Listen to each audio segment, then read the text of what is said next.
Assalomu alaykum, hurmatli bobo dehqonlar. Biz yangi o'rgangan edik shu issiqxona qilib.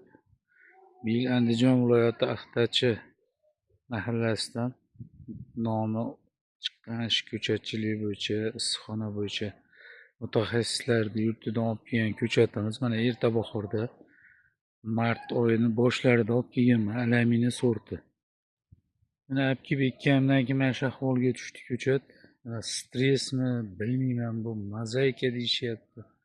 Mana shunday ketyapti, короче.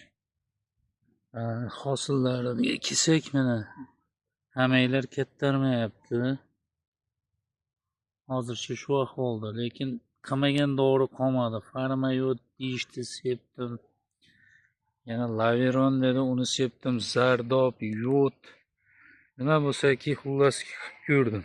Lekin hech qanaqa o'zgarish yo'q. Mana shu o'suv nuqtalari mana shu ahvolda ingichka jingalak bo'lib bir amal olib ketmayapti ko'chat. Iltimos kimlardadir bo'lib o'tgan bo'lsa bunaqa holat,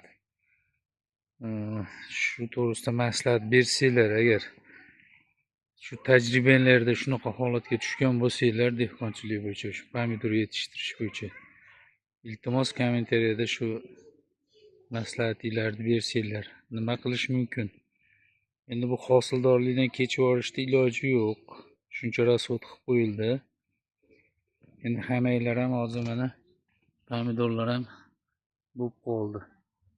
Endi qilmagan dori darmon qolmadi. Nima desa agronomlar shuni sepib ko'rdim. Lekin bir o'zgarish yo'q. Iltimos kommentariyada shu maslahatinglarni bersanglar.